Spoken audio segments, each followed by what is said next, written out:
How's it going, everybody? We are back in the power saw shop. What else is new, right? I got a nice rip-roaring fire in. If you guys can hear a fan, I got a small fan blowing over the Woodsman wood stove. I'm starting to get toasty in here. It's ripping again outside, 60-mile-an-hour wind, can barely see. So, no cutting again today. I'm kind of sad.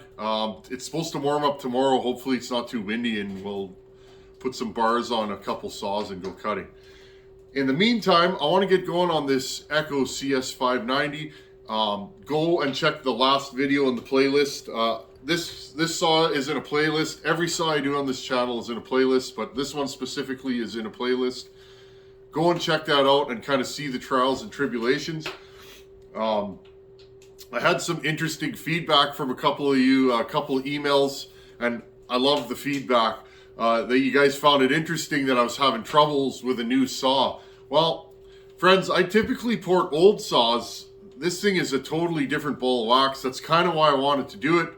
I wasn't expecting to have this kind of trouble with it, but it is what it is, right? Not every saw is going to go good. So you hope that most of them do, but this is the kind of saw that I learned from. So what am I doing today? Well, I'm going to start cutting those upper transfers. I'm going to increase the size of the primary and raise it, and then I'm also going to raise the secondary.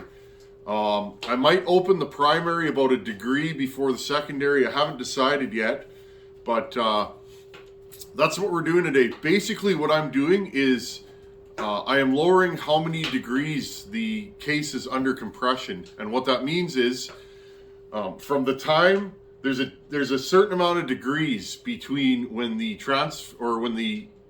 intake closes and the transfers open. How many degrees that is your case compression. Okay, that does matter. This is a long stroke saw. Long stroke saws typically will compress your case for a little bit longer.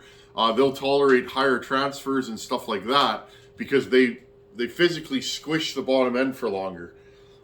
You get more pump out of a long stroke saw. That's why 266s, 272s, that kind of thing, they can be a little bit harder for folks to port because they're short stroke and large bore. So I'm going to show you guys a few things that I'm doing today, and I have to modify some tooling. I'm just putting my right angle tool in here. Now, folks, you guys are going to ask, I cannot see. You guys are going to ask where I got this right angle tool from. A subscriber sent this kit to the channel, Tony Alto. I'm not sure. I'm sure he's still around here. Tony, if you're around here, if you could post in the comments where you got this kit from. Friends, I'm not sure.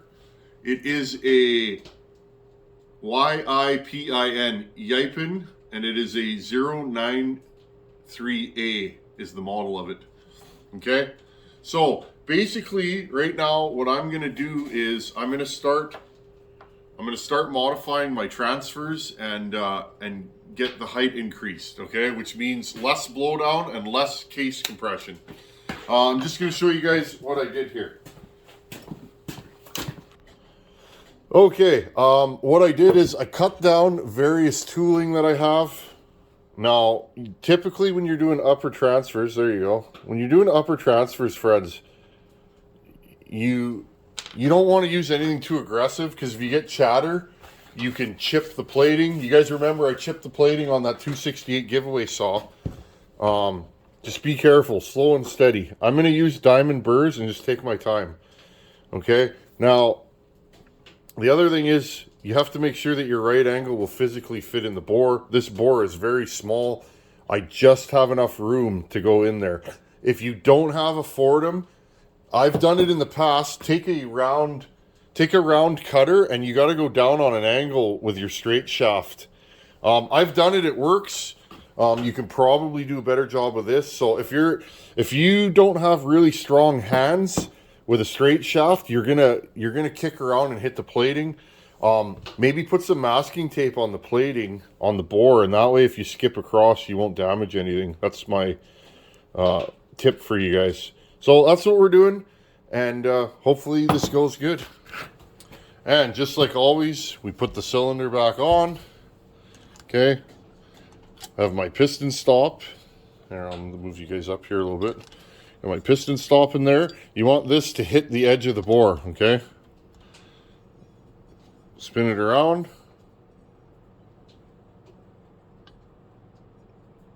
50 and 50, okay? Now, here, there is going to be a slight difference in what you guys see versus me, okay? 50 and 50, so we are zeroed.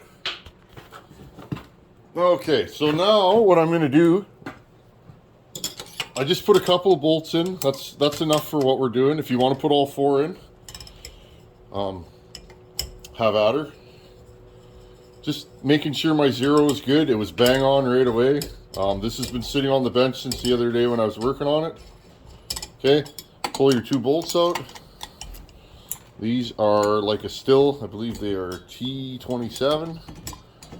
Kind of nice. If you work on stills, you got all the tools to take this apart. Okay, now what I'm going to do right now is I'm going to put the saw at 180 on my wheel is bottom dead center. Now I'm going to pull the cylinder off. Okay, now what I want to do with this saw right now is I want to get my transfer timing height. Okay, now what I'm going to do, I'm going to go back to my handy dandy book. Okay, I'm going back to my book. My transfers were at 129 after top dead center. Okay, so what does that mean? Well, that means if my exhaust opens at 104 and my transfers are at 129, that means that I have 25 degrees of blowdown, friends, okay? I want to move this up to like 20, okay? So what I've done is I've put the piston at bottom dead center, which is 180 on my degree wheel. And again, there is always a perspective difference. There, that's 180, okay? Now, what I'm going to do is, I know my transfer's open at 129. I want 124. So, I will take the ring, slide it in with the ring end gap on the intake side, okay? Now this thing's at 180. I'll drop the cylinder back down on the piston. That'll start pushing the ring up. Now I'm going to hold my hand over it. I am going to walk this back, okay? We are at 140, 135, 125, 124, okay? Now I'm going to put it back at 180. Slide it off. There is our theoretical, if that's a word, that's where our transfers need to be moved to, okay? Now I'll get my marker. This is how I do it. There's other ways. Kenzie, Bayou Country Power Saws, he had an interesting video the other day about how he does it. He uses paper as kind of a template. That's an interesting idea. He actually rubs his finger over to get his transfer shapes, and then he can recreate it. These ones are pretty much flat. There's a little swoop. If you have wonky shaped transfers, I like that, the way he does it. He just dropped a video of that the other day. And then once you have your transfer shapes cut out, he cuts the amount. If you need 40 thousandths, he cuts 40 thousandths off the bottom of his template, slides it to the squish band, and then uses that as a reference. Okay, so I will wait for that to dry, and I will grind to that line. Okay, now I slid the ring out. Hopefully you guys can see that. There you go. There's my line. That's what I need to grind to. That's 124 degrees. Okay, so what I'm going to do, I'm going to put some tunes on and get rocking and rolling. I probably can't film the grinding on this, just simply because it's really tight in there. This is a small bore long stroke saw. Now, of course, you want to move the bottom end away from your grinding station. I put everything on the other side of the shop when I'm grinding. Don't want any chips in there. Maybe you get lucky and the chip goes out the exhaust port, but I'm usually not lucky, friends. So if it goes up in the transfer and gets stuck in the ring, that's it. You'll probably blow the saw up, maybe. So, okay, I'm gonna get going, put some tunes on, and let's do some upper transfer work with our right angle tool. Okay, friends, here's what I ended up with. A little bit of a tricky setup to grind on. Got to be really careful. The divider in between isn't very big on these. The camera's not picking it up. It is still there. Okay, so primary transfer, I raised and widened it. I kept it pointing in the same direction, more or less. Okay, I then went in and I ground out in here to make it feed a little bit better. Okay, so this transfer is quite a bit larger now. I'm actually really happy with what we ended up with on this. All I did was raise this. It opens at the exact same time as the primary. Again, this is all guesswork, friends. I've never done one of these before. I have no recipes, and I've just kind of been going at this alone. I've asked a couple of guys a few questions about the ignition and the carburetor, but trying to figure this out on my own. I kind of like when I run into problems like this because it makes me a better saw builder. So that's why I put this thing away for a little bit. Okay, and there's the other side. Okay, and the key is, friends, is to put the ring in multiple times. Okay, put your ring back in multiple times and make sure that everything's level or whatever shape you want. Sometimes you want the transfers to open at one edge or the other. Okay, this kind of work is, you know, it's tedious. You put the cylinder on, you take it off. There's a little bump here, you grind that off. You polish it, you sand it. Now I'm going to show you kind of how I did this.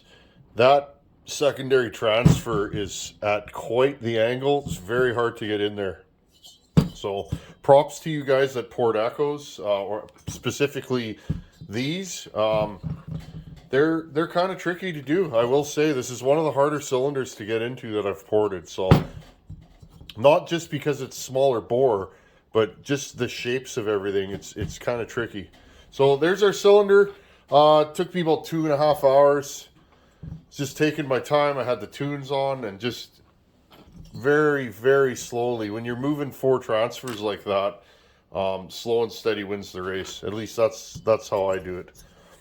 Okay, let's talk about what I use to do this.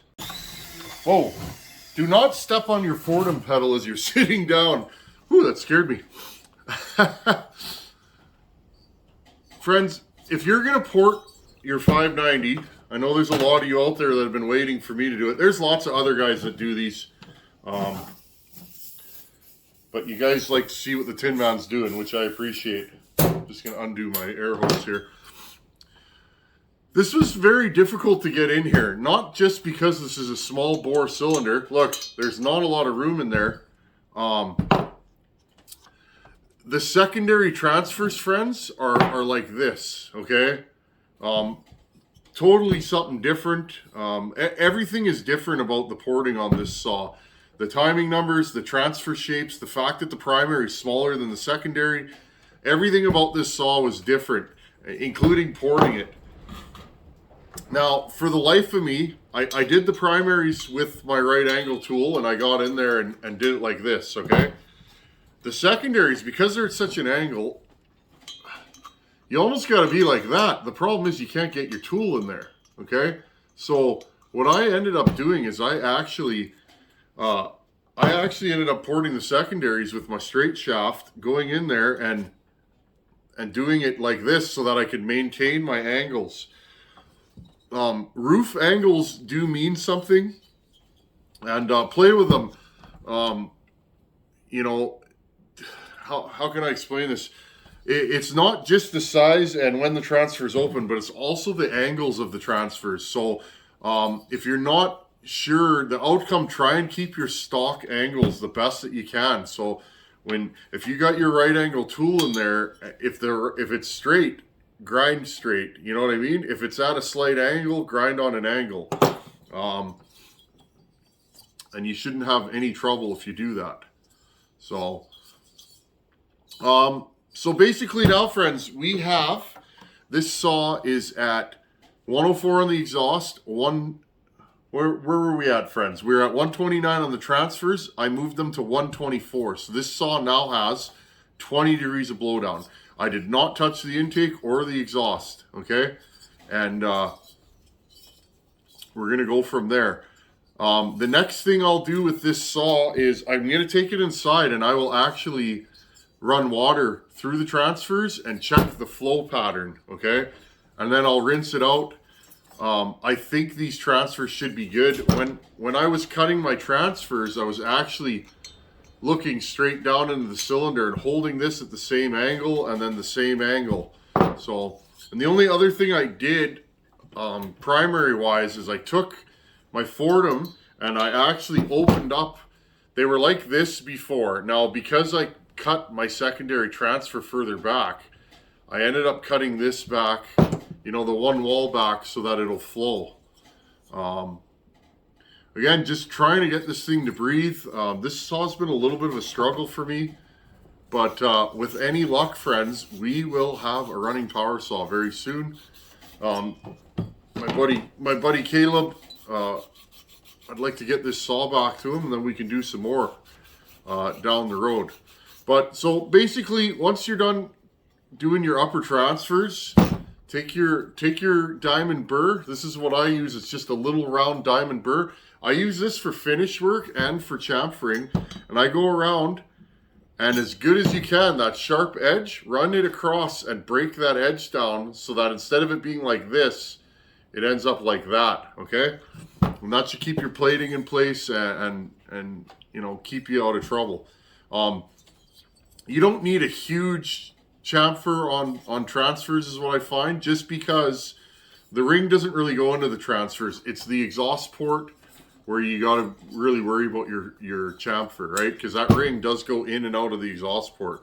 So anyhow, friends, I think that's enough for today. My eyes go a little buggy after hours and hours of porting, especially really finicky stuff like this. Like, you know, you're down in there and you're taking just hairs off, and then again put it back, or I end up washing it, blowing it out, put my ring back in the cylinder, put it at 180, which is bottom dead center, put the cylinder back on, and then I check with my ring that I'm at 124. Okay, and I chose to open all of these at the same time. Just a hunch, and hopefully that's what it wants. Now here's the thing, friends. We know that this saw ran with, what, 15 degrees of blowdown stock. This way I know my secondaries, I'm fine if they open after the primaries, okay? If I think my primaries need to open a little bit sooner, I can just go back in and raise my primaries now and not worry about my secondaries. So, with any luck, friends, we will have an Echo running. Thanks to all of you guys who've been waiting for this, and thanks to those of you that have helped me out with this project. I might start monkeying around with the carburetor. I have an idea on how to fix it, and with any luck, if this thing runs and runs well, then we might as well put a pipe on it too, right? This thing's just asking for a pipe, and I think building a pipe for this would be kind of cool. So anyhow, friends, that's what I'm doing today, and I'm so happy that I got back into this Echo. So happy. It was one of those saws, sometimes you get a little, you know, almost frustrated. For me, if you get a little frustrated or you're not sure what's going on with a project, put it on the shelf and think about it. You can always come back to it later. And that's what I did, friends. I put it on the shelf and started, you know, really studying these and deciding what I'm going to do. And I think I got it beat now. Anyhow, thanks for watching. Take her easy. Later.